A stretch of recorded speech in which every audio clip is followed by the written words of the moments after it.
Welcome back to Demigod Debut. I'm Mal, longtime Percy Jackson fan, who is missing my girl Annabeth a lot this week. And I'm Julie, Percy Jackson newbie, and huge fan of Mal's alternative titles. Thank you. And this is a podcast about Julie reading The Lost Hero for the first time. And we are joined this week by a brand new guest. We have Laura.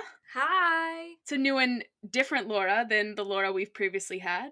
Laura, do you want to tell us about your Demigod debut or how you were introduced to Percy Jackson? Oh my gosh, yes I do. So, I read The Lightning Thief when I was in, 7th grade or 8th grade, because all of my friends were, obsessed with Percy Jackson, and that was in, 2015-ish. So, these books were, the Heroes of Olympus was already coming out, so... Oh no, how old are you? I'm 23. Okay, that's fine. I was about to graduate high school in 2015. That's fine. It's fine. Sorry. No, so all my friends were reading it, and they were like, you have to read it. And you know when, people tell you to do something, and then you, don't want to do it anymore? Absolutely. That was how I was with Percy Jackson. I was like, all right. And I was, a big Harry Potter person. So I was like, nothing can ever be as good as this. So I, wouldn't read it. And then when I was in college, the show was, starting to come out. And I had, all my friends liked Percy Jackson. So I was, a fan adjacent. And, a teaser came out for season 1. And I was like, oh my god, this is so exciting. And one of my roommates was like, no offense, but this isn't for you. I wasn't allowed to be excited because I hadn't read the books. So then the next day I went out and I, bought the box set of, the first series. And then I read them all at, age 21. Incredible. So, spite. I love it. You're not that far ahead of Julie then, seems like. I don't think so. Well, and you are here with us today because The Lost Hero is your favorite of the Heroes of Olympus books. So, without spoiling anything, do you want to explain why, you enjoy this one particularly? I literally, I just think it's, an underrated book. I see. I think other people go for, House of Hades or Mark of Athena. I think that those are, the two, most popular ones. And I think that people say that, The Lost Hero is their least favorite because they're like, oh, I just want Percy to be in it. And Percy's not in it, so I don't like it. And I'm like, that's such a lame reason to, not like the book. Also, Leo is, my favorite character in the whole Percy Jackson, universe. And this is his first book. Oh, and he's great in this book. So he's, in the whole thing. This is his first storyline, and I just think it's awesome. So. And he's great in these chapters, so very exciting. I mean, The Lost Hero is not my personal favorite book, but it's also not my least favorite. So I can appreciate someone who appreciates The Lost Hero. All right, so we've got chapters 21 through 24. It's 2 Piper chapters and 2 Leo chapters. So I guess we'll start off with chapter 21. It's a Piper chapter.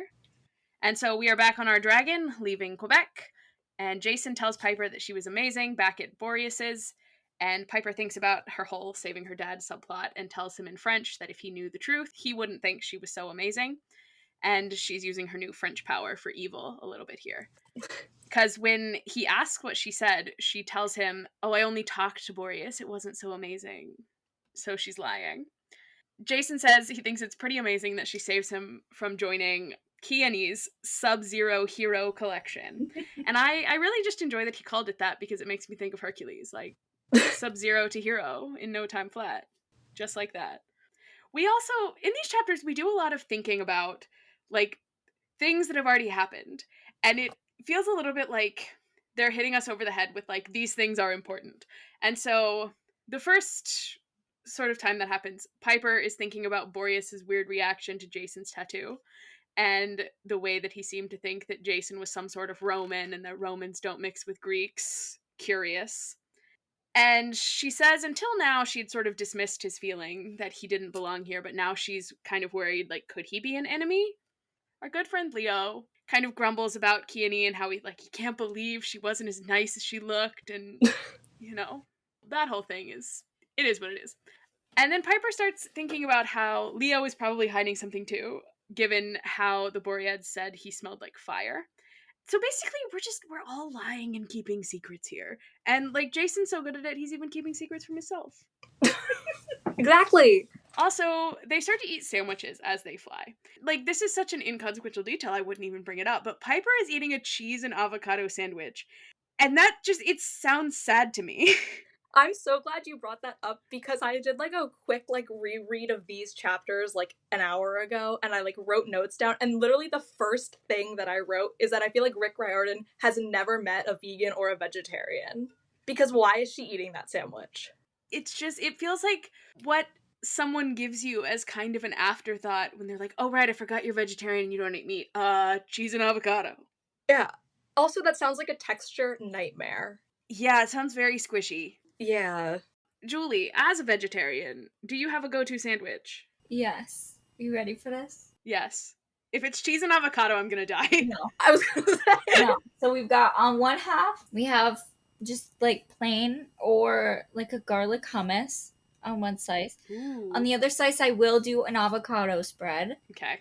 And then either I get some Swiss and provolone, Swiss or provolone, whatever I have. And then cucumber, bean sprouts. I like some bean sprouts. Mm. I'm not really a tomato person, so I don't really put that on there. And then some kind of like leafy green, usually like spinach or something. See, now that's a vegetarian sandwich. That had like Yeah. layers. Sometimes I'll do Yeah. like a vegan deli meat or something if I'm feeling adventurous, but that's usually my go-to, only vegetables. Yeah, that sounds like a good sandwich. You also get kind of a diversity of flavors in your different spreads because you've got the avocado and the hummus. Like, And you need something crunchy, like the cucumber, like adds yes, substance. yeah, a sandwich can't be too squishy. No. That's why when I make peanut butter and jelly, I use crunchy peanut butter. Same. Laura, do you have a go-to sandwich, vegetarian or otherwise? I am allergic to gluten, fun fact. So I cannot eat sandwiches as on the regular as most people, but I like a turkey and cheese. Classic. Like turkey and provolone, lettuce, tomato. Very simple. Or a grilled cheese. Oh, yes. I'm also a turkey and cheese gal. I also found out that a deli near me will put sliced hard-boiled eggs on just a turkey and cheese sandwich. I mean, I've said it before, but hard-boiled eggs are one of my favorite foods, and so, like, it brings me so much joy to have my turkey and cheese sandwich with pickles and hard-boiled eggs. It's kind of an insane sandwich, but it's delicious. So, on our dragon, we are also not talking very much, because we've all kind of realized that Boreas only let us go because he thought that we're on a suicide mission. So that's lovely. So Piper thinks about Coach Hedge and how he would tell her to, quote, suck it up, Cupcake. And she realizes that all the times Coach had pushed her at school, he was like trying to prepare her for demigod life. The part of this I don't love is when she mentions him like letting her fight her own battles with the mean girls. Because in the first chapters, like the mean girls were being racist and horrible. Like at that point, an adult probably needs to step in. Yeah. There's only so much fighting your own battle you can do when like someone is genuinely being an awful person. But Piper wants to save him anyway. But she kind of gets mad at herself for wanting to save him because she's like, this quest isn't going to have a happy ending because I'm a traitor, just like Selena Beauregard. And I have to say, Piper, don't talk about things you don't understand. You don't know Selena like that. Listen, you know I'm number one Selena defender. Maybe it's a rite of passage, okay? Maybe I want to like Piper so bad, but she's so annoying with her. Like, I hate girly stuff. I hate that she's like, I'm not like other girls. It's so irritating. It's like, it's so annoying. Yeah, she's a great character and I love her so much, but she drives me very nuts in this book. I'm like, Piper, stop. And especially like later in this like same section, that's something I've written down to like gab about. Is like there's a point in this later section where I'm like, girl, what are we talking about? Yeah. And then, as is typical in her thinking, like I feel like they get 2 chapters at a time, and it's usually like one is about thinking, and one is kind of to advance the character, and then one is to like advance the plot. Mm-hmm. And so this is, her thinking chapter. And so, as she often does, she starts thinking about her dad. She thinks about a time a few years ago when they had gone to her grandpa Tom's place in Oklahoma after he died, And it was so hot they ended up sleeping outside and looking at the constellations of like Hercules and Sagittarius and Apollo's Lyre. And her dad says that her grandpa would have said that the Greek patterns were a bunch of bull, and said that he always told him that the stars were creatures with glowing fur, like magic hedgehogs. And Piper asks if he believes this, and her dad says he thinks both the Greeks and Grandpa Tom were probably full of bull, but it's a big sky, so there's probably room for both Hercules and hedgehogs. And I gotta say, I kind of love this. I think it's cute, and I think the world would be a better place if we thought more like this. Like, it's a big sky, it's a big world, there's room for lots of different things, and as long as someone's beliefs are not actively harming anyone else, like, great, go for it. You know, like, you want to believe the stars are glowing hedgehogs? That's fine. But, however, like, if you don't believe in vaccinating your kids, that's a different story. Like, it's gotta, within reason. There's a line. Yeah, within reason, there's room for Hercules and hedgehogs, you know? I love it. Yeah. Just a little more tolerance would be nice. Yeah. God forbid. Then she decides she's gonna go to sleep, so she leans back against Jason and falls asleep. Great. And so she's back on the mountain with the purple bonfire, and she can no longer see her father this time, so that's a new update. And our good friend Enceladus ensures her that his body is safe, but says that his mind can't take much more. And he tells Piper to hurry, or there won't be much of him left to save. And he says that the quest is impossible and her friends are destined to die, so the question now is she going to die with her friends or live with her father? Piper realizes that she knows where this is, and Enceladus says to bring her friends here by noon on the solstice, and she can take her father.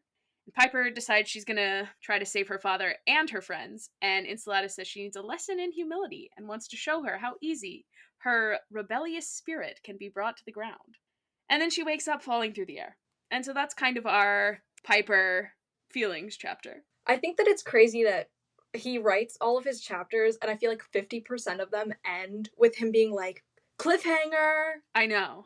And it's like, you just like read to the next page. It's like not that big of a deal. See, I feel like Rick Riordan writes his books to be read aloud to children. Yeah. And so I think that this is meant to be like read out loud to a class of children where you can be like, she woke up falling through the air. Okay, that's all for today. And then you can have a bunch of kids being like, no, keep reading. Like, that's...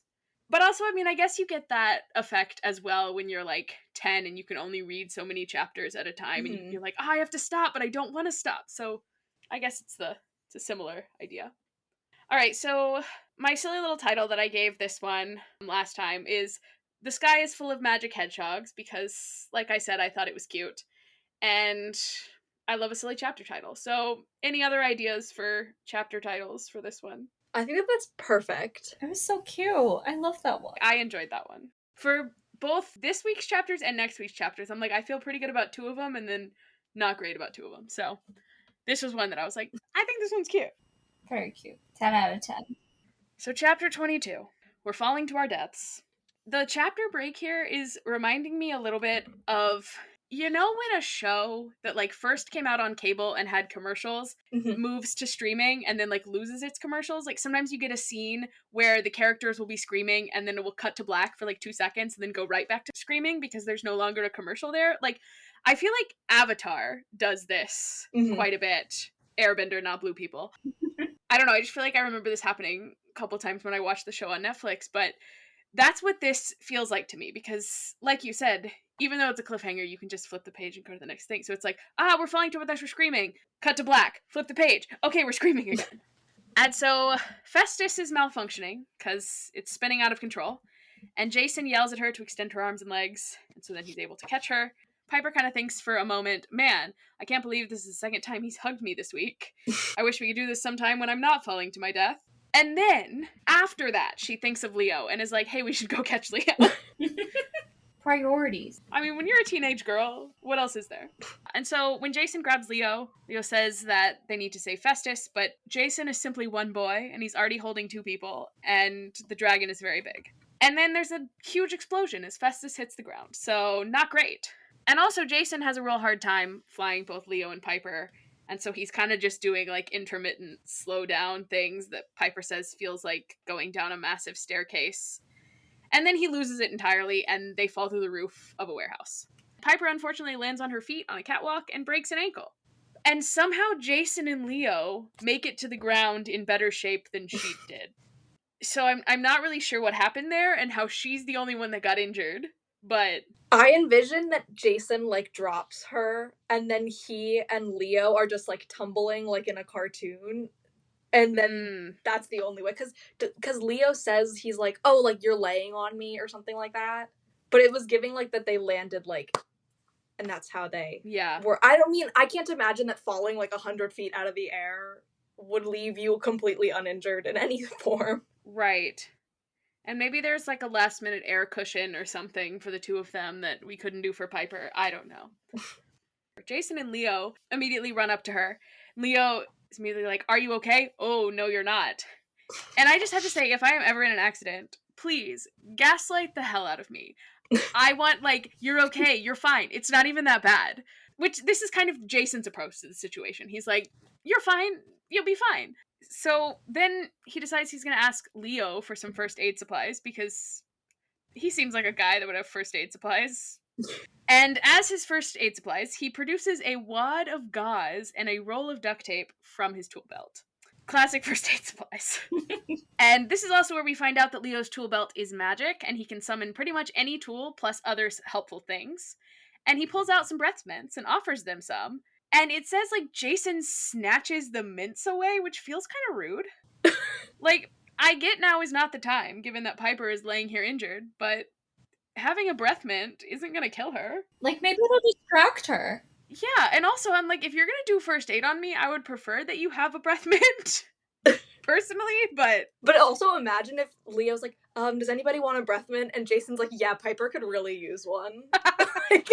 I'm sure they all could use a breath mint. Probably. When's the last time they brushed their teeth? That's realistically, I don't know. I mean, I guess an argument could be made that Leo, along with the shower he finally got to take in Boreas's palace, I feel like he maybe got to brush his teeth, but I don't know about Piper and Jason. I don't know. Did we just leave yesterday? Time gets weird.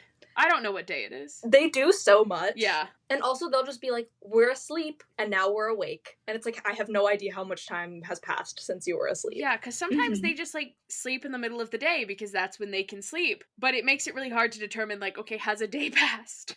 It is night now, I believe. I would believe that. I don't know. I also have realized in rereading these books for this podcast that sometimes I have no idea when a scene is taking place, and I will be like, oh, this is happening at night, and then it will say something about, like, and then they came out to the morning air, and I'm like, oh, missed that. All right.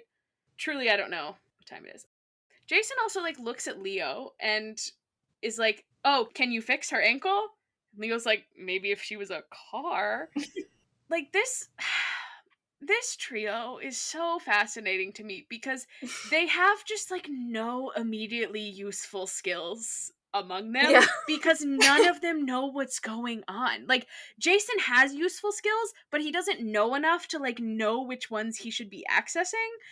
And so it doesn't make sense at all to me that you would send these three on a quest. Like, two of these kids got to camp actually, all three of these kids got to camp yesterday, but, like, two of them before that had never been to any sort of, like, demigod training. We also, like, we have no idea where Jason came from. He also may never have been to demigod training. And he wouldn't even know. And yeah, even if he had, he wouldn't know.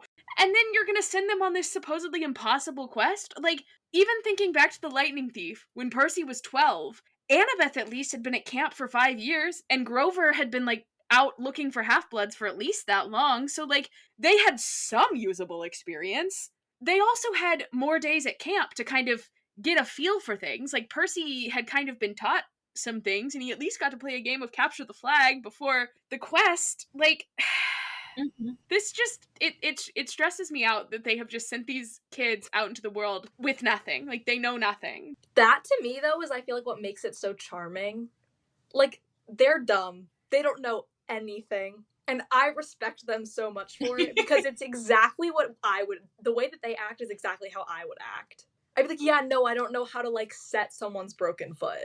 Like, I don't know why you're asking me about that. Like, are you crazy? Why would I know that? Like, I'm actually 15 years old. Like, I have no idea how to do that. Honestly, none of these children should know how to do this. So actually, like, it's probably good and refreshing in this universe to have these kids that don't know how to do this. I mean, like, Jason does. know how to do it because he eventually does it, but like it's not like his initial reaction. He's not like, oh, I'm gonna jump in and heal. So speaking of knowing nothing, Leo asks if they have any of that godly healing stuff. Piper has to tell him it's called ambrosia, and she says there's some in her bag.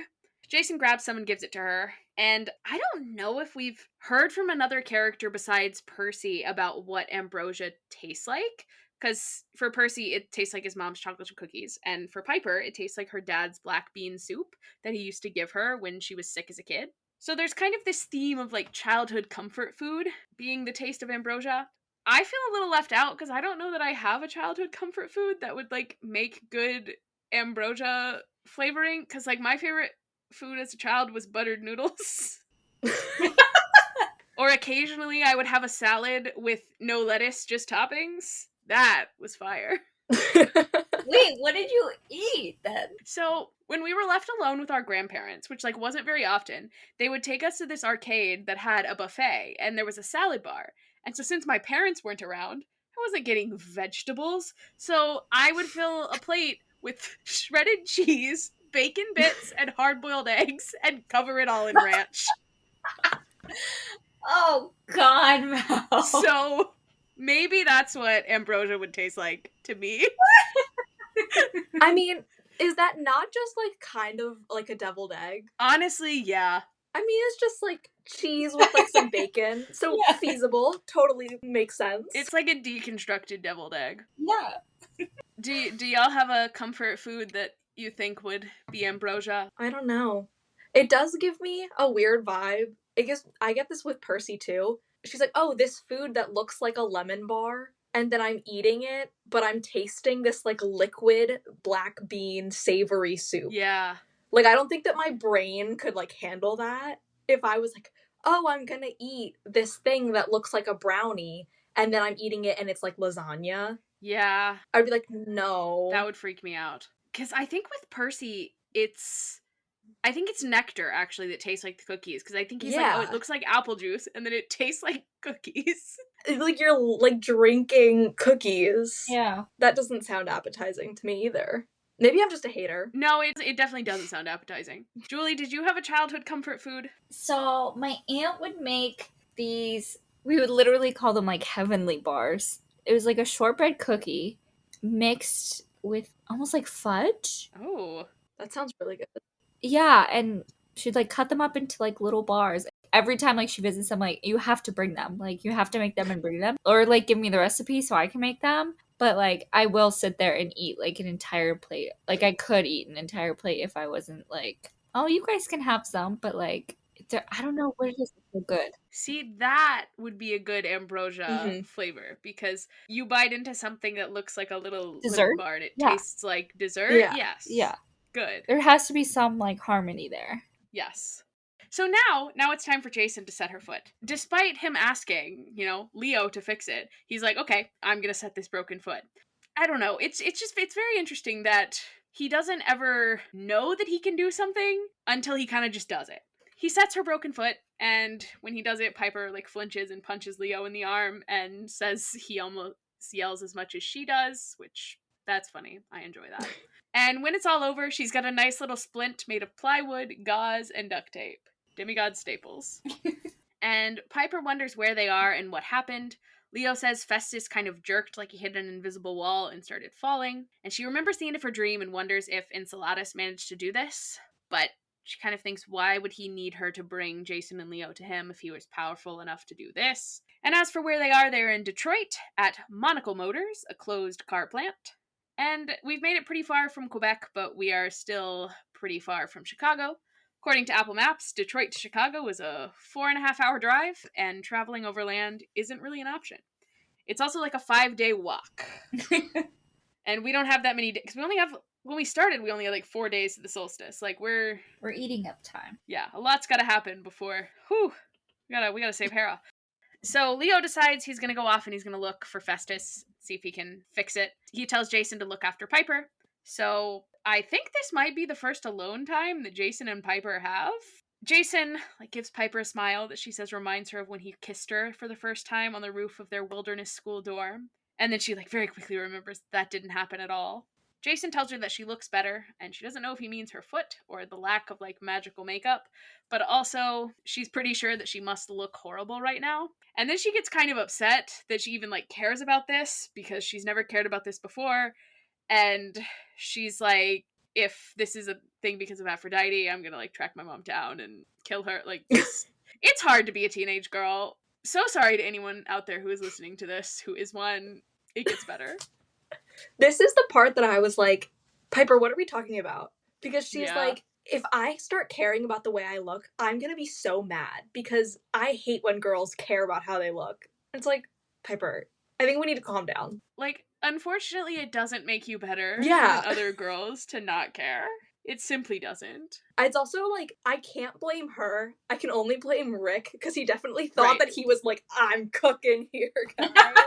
Yes. She very much just suffers for being written by a man in the 2000s. Yeah. Like, it's unfortunate, but it's true. I do think that Rick would make some different choices if he was writing this now, but it is a little bit a product of its time. So then Piper kind of changes the subject and she asks where Jason learned first aid. And he, of course, doesn't know. He says everything is fuzzy, kind of like deja vu. And I don't think Jason knows what deja vu is, because I don't think that's the right term to use here, because he describes it as when you know that a word should be on the tip of your tongue, but then it just isn't. But deja vu is like getting the feeling that you've experienced something before. So that would be more like when Piper looked at him and was like, that's the same smile he gave me when we kissed. Like, she's experiencing that again. This is not deja vu. This is just memory loss. But that's fine. She also now chooses to bring up the photo of the girl that she saw Jason have in his pocket. And he says that her name is Thalia and she is his sister. And so, of course, Piper is very happy to hear that she is not, in fact, an old girlfriend. Jason says he has a feeling that he's supposed to find her. Then Piper kind of gets a little brave and starts trying to tell Jason that there's something she needs to tell him about her dad. But then a door slams shut and they get interrupted, and Piper tells Jason to go and make sure that Leo isn't in trouble. She tells him to get going, Sparky, which he hates, but he goes off to investigate. And then here's where Piper is just like me, because she waits, she says she counts to like 40, and then she's like, well, I don't know what to do now, so she decides to just take a bunch of ambrosia to see if she can heal her ankle faster. And I'm like, yeah, you know what? I would do the same. I would be alone in a warehouse, and I would be like, well, might as well just take a bunch of ambrosia. I don't know. Well, drugs. Like, that's the answer. I mean, you're stuck in a freaky warehouse, like, all by yourself? Yeah, give me some drugs. I need to cope. I also love that she's like, I counted to 40 and then I lost count. It's like, all right, girl. And I mean, I guess we could tie this back to Emily's theory from a couple episodes ago that Piper's just not very good with numbers. Because remember when she was telling us about how many campers were at camp, and I was like, the numbers don't make sense. So maybe Piper really just isn't good at numbers. And you know what? That's so real. Because I'm also bad at numbers. Who's not like the other girls now, Piper? Because no, there's plenty of girls that are good at numbers. I shouldn't imply that women aren't good at numbers. It's 2025. Hot girls love math. Not me, but yeah, some of them. So she takes a bunch of ambrosia. That's where we were. Piper takes a bunch of ambrosia, and she starts to feel feverish, but it does heal her ankle. So she calls out for Jason and hears him say that he's on his way up. But then what comes up the stairs is not, in fact, Jason, but a cyclops who says in Jason's voice that it's time for dinner. I really love this cyclops ability. I think it's so creepy and so fun. It's so creepy. On that note, that is why I called this chapter Identity Theft is Not a Joke, Gem, because I thought it was funny. Another banger. So good. I do think that this title would work better possibly for the last chapter, in which they do more of the identity thefting, because it really only happens once in this chapter, but I didn't have a better title for this chapter, so Identity Theft is Not a Joke. Also, Office quote, always fun. I don't even really like The Office that much, but it is quotable. There are bangers, yeah. Any other better chapter titles for this one? I liked it. I said better like a challenge there, and I didn't mean it that way. I was like, try to top that. No, because all I could think of is like, we fall to our deaths, which is literally just like, I plunged to my death from the Lightning Thief, so that's just like not exciting. Just stealing Rick's chapter titles. Yeah, this one is. We could do something about like drugs solve all your problems, because I was gonna say, like, we take a lot of drugs. it does in fact heal her ankle. So, any final thoughts on 22 before we do 23? They mention at one point Piper is like, oh, I had heard about there being a ton of closed car dealerships or whatever in Detroit. And it's like, what? When I read that, I was like, Piper, what are you talking about? Because I would never be like, yeah, I know all about all those used car lots in Detroit. It's said as such like a one-off. And then she like doesn't say anything about it ever again. When was this written? 2010. I mean, after 2008, like a lot of the car manufacturing plants closed in Detroit. So maybe it was kind of like a play off of that. That makes a lot of sense. I also think Rick's trying to make Piper fill the, like, Annabeth role, in which she is providing information, but it's like, there's not, like, an in-character established reason why she has this information, other than, like, she knows about Greek mythology because of her dad's movies. Yeah, like, why does she know about Detroit? Yeah, whenever she has information, like, outside of that, it's kind of like, okay, why does Piper know this? Yeah. Because, like, if Annabeth was just like, oh, yeah, Detroit has a lot of, like, empty used car manufacturers, I would be like, yeah, Annabeth would know that. There's also one of the things in the show that, like, bothered me was that they were like, oh, well, like, it doesn't make sense that Annabeth wouldn't know something. So she just has to know everything all the time. And I was like, but she's still 12 years old. So, like, she wouldn't. So the fact that they are, like, looking at this sign that says, like, Monocle Motors, and it has one big eye on it, and they're like, that's weird. I wonder what that's about. I have no way of, like, clocking it, is, like, perfect. Because I'm like, yeah, I wouldn't have noticed that either, because you're 15. And you're so new to the whole world of monsters, too. Like, yeah. Leo, like, mentions, like, I've never seen anything like this. Because they were just kids. They're just kids. Because, like, I feel like at this point, you know, even Percy, who is not necessarily the most observant, would, like, has seen enough kind of weird businesses that are monstrous in origin that he would look at Monocle Motors with its eye and be like, something's weird. Uh-oh. Yeah. So it's kind of fun to have protagonists that, like, know nothing. But it also, I'm like, it doesn't make sense to send these kids out alone when they know nothing. But oh, well, yeah. But I guess when 2 of the 3 were, like, personally selected by Hera, whatever. I guess it's Hera's fault that these inexperienced children are out here fighting for their lives. Yeah. Always Hera. That could be such a good chapter title, too, to just be like, everything is Hera's fault. Yeah. Either Hera or Zeus. Everything can be traced back to Zeus. Alright, 23. A Leo chapter. Our good friend Festus has crash-landed on the porta-potties. And so most everything that was in the porta-potties appears to have been incinerated, which is good, but there are also some weird chemicals leaking from the wreckage, so yeah. Festus looks perfectly fine despite falling to his death, which kind of starts to annoy Leo because he doesn't understand why there was this crash at all. But he opens up the control panel in Festus's head, and the wiring has frozen over, which has caused it to overload and then char the control disk, aka the same control disk that was already damaged and he didn't know how to fix. Also, in, like, my writing of notes, I don't know how to refer to Festus, because most of the time, Festus is referred to as it. But Leo often refers to Festus as he, which is just interesting. And I'm like, you know what? We're going to take that as a win for diversity. The dragon uses he, it pronouns. So, you know, to continue the I'm alone and I'm thinking kind of themed chapters, Leo starts to think about his mom and how she said, his mom's dead. She said that most problems look worse than they are and nothing is truly unfixable. And so he gets to work fixing Festus. And while he works, he thinks about how stupid he acted back at Boreas's and how he felt like a reject being left behind while Piper and Jason got to the throne room. And he also knows he's going to have to tell his friends about the fire powers eventually, especially because of the prophecy line that's like, to storm or fire, the world must fall. And he worries that if he tells his friends he's the fire guy, he's not going to be welcomed back at camp, and he might have to go on the run again. So, poor Leo. He also thinks about getting the cold shoulder from Kiani, literally, since she is an ice princess, and how that's kind of been the story of his life so far, constantly getting iced out, apparently including by Jason and Piper when they started quote-unquote dating. He says he was secretly a little bit excited when he found out that it was all a trick of the mist and they weren't actually dating, but he can tell that they're kind of gonna make him the odd one out again. Poor Leo. And then, he tells himself, nobody's gonna play any violins for you just because you're not important, so fix the stupid dragon. I do respect Leo for being pretty good about, like, pulling himself out of a spiral. Because, like, he does it in this chapter, Kind and of impressive. he does it in the next one as well. He never lets himself be too sad for too long. Like, then he's like, okay, get it together. And I respect it. All right, so he said he wasn't important, and so then he hears a voice tell him that he's wrong.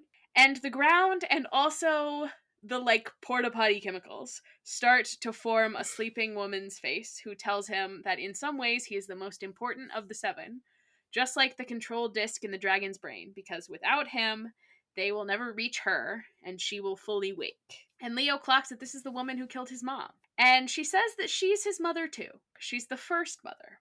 And she tells him to walk away and let her son, Porphyrion, I think, rise, and she will ease Leo's burdens. So naturally, Leo throws a porta potty seat at her, and she disappears. Then there's a crash from the warehouse, and Leo knows that Piper and Jason are in trouble, so he will not be taking the advice of a face made of exploded porta potty chemicals. He decides instead of walking away, he's gonna pull out a massive hammer and go into the warehouse. Any more thoughts on Leo's angst chapter? I am so glad that you at least have a grasp on how to say any of these names. Because these names are literally, it feels like somebody took the alphabet and, like, hit shuffle and then was like, all right, there you go. Because I read them and I'm like, I don't know what that says. I just take a stab at it and hope that someone doesn't tell me that I'm wrong down the road. Sometimes if you, like, stare at it long enough, it's kind of like, I think this might be how you say that. I don't know. All right, so my silly title for this one, I called this one The Toilet Speaks to Leo. This is the other one that I like. I liked 21 and I like this one. Because I feel like Rick would write a title like that. I'm so upset he didn't do funny titles for this. Yeah. And also it makes it way harder to, like, find exactly where I am. I'm like, how many, like, Jason chapters are there? What are we on? Yeah, it's a bummer. And this is, well, I don't know about the Kane Chronicles, because I haven't read that one, but this is the only series of the 4 that I've read that doesn't have fun chapter titles. So I think Rick missed the fun chapter titles. There's also just so many chapters. Yeah. That it's like, I would have taken a longer chapter with a chapter title than, like, a bunch of shorter ones. Yeah, because some of them are, like, 3 pages long. Yeah. And I love a funny title. I also think, perhaps controversial, Rick's chapter titles have only gotten better since the Percy Jackson series. Like, I think the Magnus Chase series is some of the best chapter title work from Rick. And I also think the, like, senior year adventures books that are coming out now are also some excellent chapter title work. Like, Rick could have cooked with some chapters. You're making up for it now, Mal. Yeah, doing Rick's work for him. Because if he came up with chapter titles, then what would we even be doing here? We would have nothing. We'd find other things to yap about. Don't question my ability to find things to yap about. I will. All right. Do either of you have a chapter title for 23, or should we move on to 24? I like yours. Okay. I have not gotten anything better than what you've come up with, so I'm deferring to your expertise. Wow, am I good at this? Yes, you're very good. That's incredible, because I don't know. I feel like I'm not great at it, but also, like, some of Rick's chapter titles aren't great. Like, whenever I'm like, this isn't a great chapter title, I think of Pigs Fly in The Last Olympian. I'm like, that wasn't a great chapter title either. That was just words. All right, 24. Also a Leo chapter. Here's Leo's kind of second spiral. He starts spiraling a little about going into another dark warehouse, especially after encountering the Earth Woman again. But he tells himself that that's just how she wants him to feel. Once again, breaking himself out of that spiral. So, proud of Leo for that. And I'm also proud of him for not immediately rushing in or even immediately, like, shouting and drawing attention to himself. He had a plan. He stops. He tries to gauge the situation. He peeks in. He hears Piper call Leo help from the factory floor, but he doesn't say anything because he's like, there's no way Piper could have gotten to the factory floor with her broken ankle. And so he sneaks in, hiding behind some boxes and truck parts when he hears Piper's voice call out to him again. He peeks out, notices some things. He notices a massive engine suspended from the ceiling, and below it, he sees that there are 3 forklift-sized shapes and 2 smaller shapes dangling from chains. And I'm kind of curious because it seems like it's dark in the warehouse. You know, how can he tell that there's an engine suspended from the ceiling, but not what the shapes are on the chains or on the floor? He has magic machine powers. Hephaestus powers. He just knows. Right, the obvious answer. That's just like, I feel like Rick writing anything, he's like, wait, how can I make this make sense? And I'm just like, magic. Yeah. That's probably why he had like Piper speaking French last chapter. He was like, Aphrodite power. It's cool. It's fine. Also, the fact that he keeps just calling them forklift-sized creatures as if that's a normal like unit of measurement. Insane. I also really wish that he had driven a forklift at any point, because I would have loved to make the chapter title for this something about like Leo getting forklift certified, because I think that would be funny. But he never drives a forklift. They're just forklift sized. So the forklift sized creatures, I distracted myself there. They call to him one more time and then decide that he's not out there and probably ran away, or that Piper was lying about there being another demigod. And they start a fire, and so now Leo can finally see them clearly. And it turns out the things hung upside down on chains are Jason and Piper. Piper is flailing around, but Jason seems to have taken a blow to the head and passed out. And he realizes that Jason and Piper are about to be cooked and eaten. So things are going well. And he finally gets a good look at the cooks as well, and puts together that Monocle Motors with a single red eye is a real likely business for a bunch of cyclops to be running. And also, I'm going to say it again, I know it's cyclopes, but I hate that. That's stupid. I will be saying it kind of like how the plural of fish can just be fish. The plural of cyclops is just going to be cyclops. Leo is incredibly terrified, but he is very determined to not let the Earth Lady make him feel powerless again. And so he pulls out some little remote things from his tool belt and starts getting to work on the cranes that are around. A Cyclops then decides to ungag Piper, which you never want to do to someone who's got magic words. And so Piper immediately starts to convince them to let her go, and the two male Cyclops are pretty convinced, but the third is a woman who points out that Piper is Venus spawn and is using charm speak. This is the first time we've ever met a female Cyclops. I kind of thought it was along the same lines of like how dryads are kind of almost always female, and then like satyrs are always male, so cyclops are always male, because they're usually like created by a god sleeping with a nature spirit. So then I was like, maybe then they have to be boys. I don't know. So girl power, girls can be cyclops too, essentially. Feminism. Exactly. Girls can also be terrible monsters. Then our Cyclops family starts to do a whole lot of arguing. And also their names are Sump, Torque, and Ma Gasket. I'm a huge fan of Ma Gasket. Like, what a name. Where did that come from? A gasket is a part of a car, right? Yes. Yeah, okay. A gasket is a mechanical seal that fills the space between two or more mating surfaces, typically to prevent leakage of fluids or gases. Okay. Learn something new every day. Great. I mean, they're all car related. I know torque, but what's sump? I'm gonna look it up. The metal dish which covers the bottom of the engine block and holds the engine oil when it is not circulating around the engine. Huh. The first thing it wanted me to put in when I typed in sump gasket. Huh. So maybe gasket is their last name? Oh, good. There's sump gasket, torque gasket, and Ma gasket. I love it. So, like, maybe she's got a real name, but since she's their mother, she just goes by Ma. Even the monster mothers are, like, just boiled down to being mothers. Did she birth the Cyclops? It's a great question. Sometimes it's best to not ask too many questions. Fair enough. I don't want to imagine what that would look like.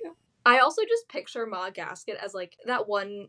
It's like Patrick from SpongeBob, but it's like his sister or whatever, and she has like the pigtails. Yes. That's just like what I picture when they're like describing her. Like that's what I see. They're like, oh, she has like the greasy black pigtails, and I'm like Patrick Star with pigtails on. I love and it. one eye. And one eye. Yeah, I can't really picture things in my head, lore about me. So whenever they tell me somebody looks like something, I'm like, no, they look like words on a page to me. I understand. My sister's like that. She like can't. And we've had that conversation before. I'm like, what are you talking about? Because my sister's the first person I like met who was like, yeah, I like read and I see the words on the page. So that's really crazy. I can, like, sometimes picture places, but never people. I can't do, like, faces. It's like Yeah, a horror definitely movie. not. Like, I'll do, like, the outline, and I just, like, everything that's in the face, I, like, lose it. It's, like, blank. It's kind of like sometimes in a dream, like, you can't create new faces. You can only dream about people you know. Like, maybe you can't create faces for characters. I don't know. Someone who knows more about the brain. Tell me what's wrong with me, because I'm sure it's a lot. Alright, so at one point in this whole thing, there's a lot going on. Like, one of the sons gets sent off to go get salsa to eat Jason and Piper with. And at one point, Piper spots Leo, like, as he runs between cranes, and she kind of gasps, but she covers it up by saying that she thinks she's got broken ribs, so she's probably going to taste terrible. And Ma Gasket says that the last hero that they ate was the son of Mercury in a purple shirt who spoke Latin and told them that he was on medication, but he ended up tasting fine, so she's not stupid enough to fall for that. And so Leo kind of starts wondering about this demigod they mentioned in a purple shirt, wonders if he was like Jason, maybe, who also was in a purple shirt. And he doesn't know what it could mean, but he's like, that's something to note. Julie, do you have any thoughts about the demigod in the purple shirt? Other than that, I looked up that Mercury is like the Roman version of Hermes. Yes. So I'm very interested why a son of Hermes is like. I'm wondering if Hera had like a failed mission before she went on to Jason or something. And she's like, well, that one got eaten, so we gotta pick another one. Jason's like round 2. Yeah. Interesting. So Piper keeps trying to talk to the Cyclops family, and she's now resorting to flattery, which Ma Gasket's like, it's not going to stop you from getting eaten, but you can tell that she's kind of enjoying it. And I love just how many things Piper keeps trying. Like, she's not cowering, she's just she's trying to talk her way out, and I respect it. She kind of gets them talking about what they do here, and it seems like they opened this factory to make weapons for the Titans, but then the war ended, and so they had to close. Ma Gasket then tells Torque to kill Jason before he dies on his own. But before he can kill Jason, Leo accidentally draws their attention, and Torque throws a truck at him. Leo then starts up the robotic arms that he was working on and manages to grab Torque with the claw and lift him up and smash him into the supports holding up the ceiling. Torque disintegrates into yellow powder that rains down. Very fun.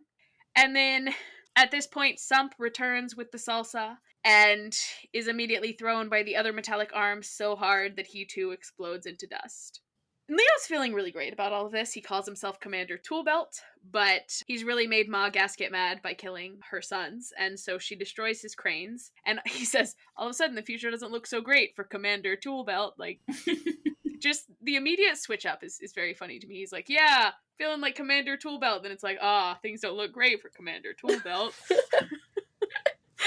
And so he really wants to use the big engine that is suspended from the ceiling, because, it's kind of like a Chekhov's engine suspended from the ceiling, because, you can't introduce a suspended engine if you're not going to drop the engine. And so, I guess using the same magic Hephaestus powers that told him there was an engine there at all in the dark, he can also tell that there's a weak link in the chain. And so he threatens to destroy Ma Gasket with fire. And she's like, Cyclops are immune to fire. Okay. And so she throws a bunch of coals at him, which they don't hit. And he's like, you missed. But then she gets a big barrel of kerosene and throws it at him, which of course ignites and creates a massive fire. But as we know, Leo is immune to fire, and so he simply just lets it burn off. And Ma Gasket asks what he is. Which I don't think this is not the first time he's been asked, what are you? Especially around the fire thing, which is kind of dehumanizing and kind of a bummer. But he says he's a son of Hephaestus, and I warned you that I would destroy you with fire. And he manages to create a really focused bolt of flame and hit right on the weakest link in the chain. And in classic cartoon fashion, nothing happens for a moment, but then the chain snaps and then Ma Gasket gets crushed. And Leo says, not immune to engines, huh? And all I can think when I hear that is that, you're not immune to propaganda Garfield meme. So just, you are not immune to propaganda, but it's you are not immune to engines. Oh, and he also says booyah, but I'm gonna ignore that. It's so funny to me that you read the scene, you're like, oh, this scene's so funny and silly, because I was rereading, I was like, this is the coldest scene ever. He shoots the single thing, it falls to the ground, he's like, I don't think so. And I'm like, oh my god, he's so iconic for that. And you're like, And then he calls himself Captain Toolbelt. And I'm like, right, he also did that because he's stupid. It feels very cartoon to me in like a very fun way. So he does like really amazing things, but also it's a little bit unserious. Like he dropped an engine. Like it feels akin to like dropping an anvil in a cartoon. Like just I also am not sure. Is this like the first time any of them kill anybody in this book? Like, does Leo have the first kill of the book? I think he does. Isn't that crazy? Congrats to Leo. Captain Toolbelt. And also thinking about like he just took on like 3 fully grown cyclops with cranes and grabber claws like nothing. And I'm thinking about like how many demigods it took to take on like Polyphemus in the Sea of Monsters. Mhm. Like this was crazy. So maybe the porta potty sledge lady was onto something when she was talking about him being important. Also, Piper is traumatized. Because she was like, Leo's literally gonna die. She like lit him on fire. Yeah, I didn't mention when he catches on fire, Piper like screams. And then she's like kind of shocked when he isn't dead. Rightfully so. Yeah. I mean, yeah, because I don't really think anybody has any real context for. Again, they don't know anything about this world, so they also don't know that like it's weird for him to have fire powers, but they also like don't know that it's even a possibility for him to have fire powers. So like it's a whole thing. Yeah, so Leo does immediately like fall to his knees because he's never summoned such intense fire before. He eventually realized that Piper is calling him, and he like staggers to his feet and helps her get down, and then they get Jason down and they get him some nectar. And I love how Leo says, yeah, he's got a nice thick skull. He's probably going to be fine. It's like, damn. And then a thing that's kind of interesting and sent me down a rabbit hole, because who would I be if not for a rabbit hole? Piper says, thank God, when Leo says he thinks Jason's going to be okay. No other character, I double checked, no other character but Piper ever says, thank God. It's always, oh my gods, thank the gods. And I did realize in this rabbit hole that this is the 3rd time, actually, she has said thank God in this book. This is also the last time that she says it, but she said it when she got her like hand-me-down clothes from the Aphrodite campers. She's like, they're not fancy, thank God. And then in chapter 22, when Jason catches her, she says like, thank God, when he catches her. So I don't know why this is the first one that I clocked, but I was like, huh, no one usually says thank God.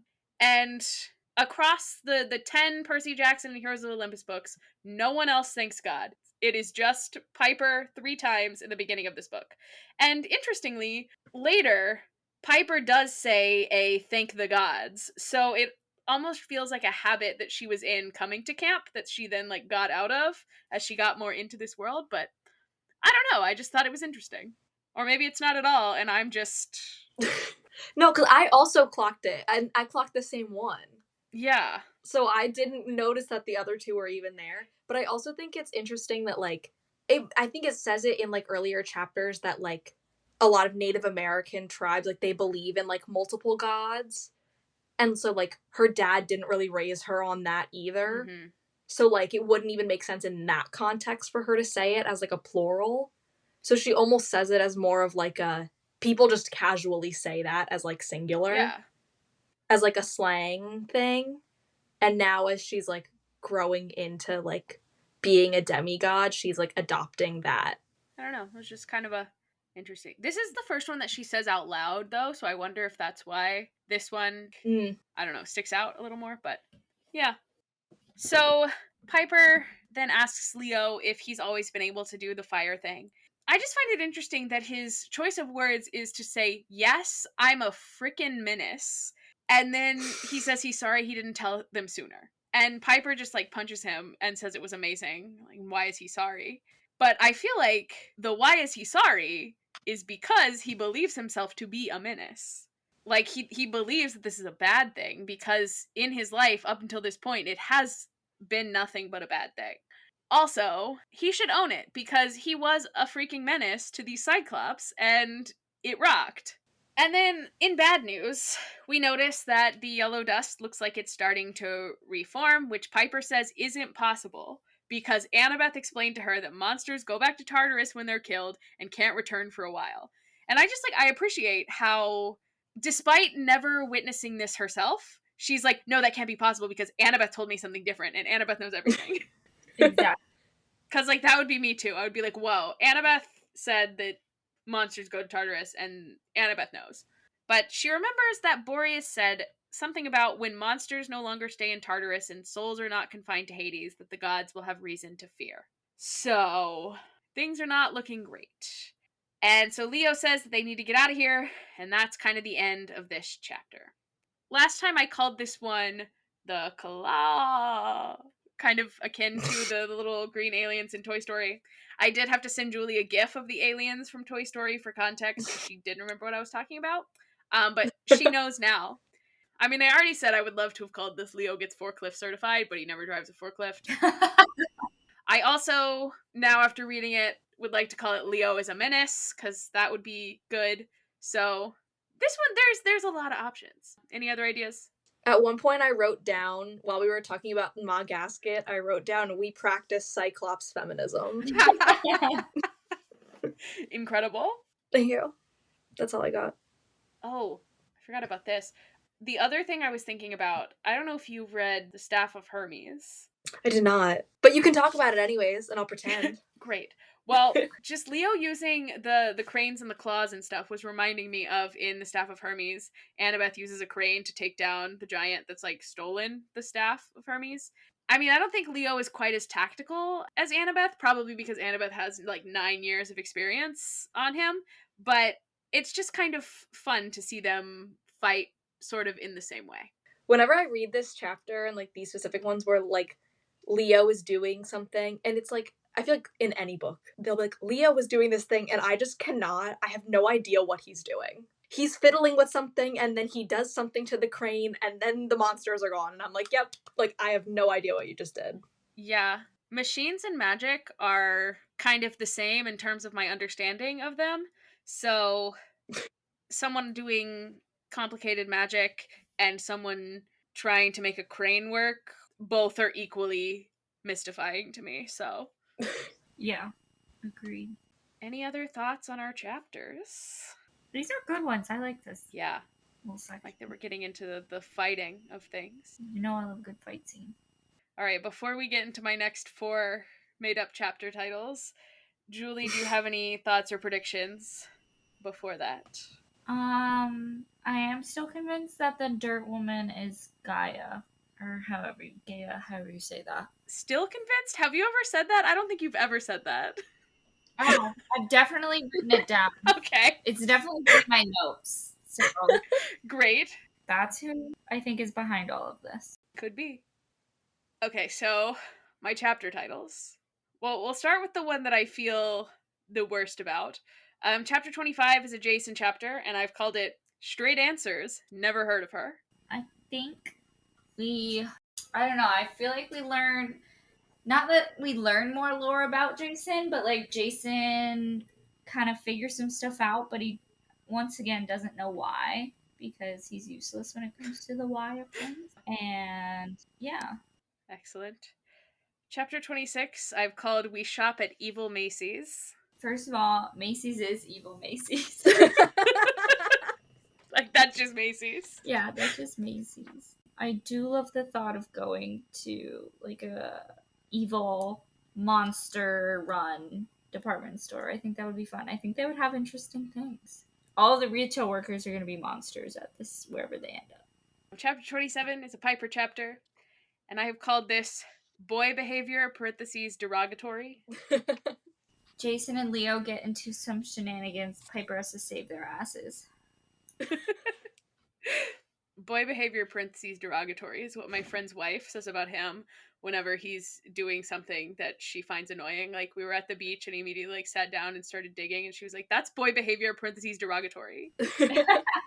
True. But then he'll do something like he'll carry her chair to the car, and she's like, boy behavior (positive). Yeah. So that's the story behind boy behavior (derogatory). And then chapter 28 is a Piper chapter as well. And it is called We Fight Jason's Ex-Wife. I really hate the sound of this. Are you telling me Jason's married? I'm so he's a child. Is he a child bride? What are we doing? Jason the child bride. Now I'm picturing Jason in a wedding gown. Well, actually, I'm not picturing Jason in a wedding gown, because I don't picture things, but I'm thinking about Jason in a wedding gown. I'm proud of chapter 28. I feel like that's a fun one. That's a really good one. Well, I'm definitely intrigued. All right. Well, Laura, thank you so much for being here, Yes, joining thank us. you. Welcome. Thanks for having me. Our Cyclops chapters. Do you want the people to find you online? They can. My TikTok is Elizabeth.Morgan with 2 N's at the end. And then my personal Instagram is Laura Elizabeth, Elizabeth with 2 L's and 2 I's. And so if people want to find me there, that's awesome. Fantastic. All right. Well, we will be back next time with 25 through 28 and Jason's ex-wife.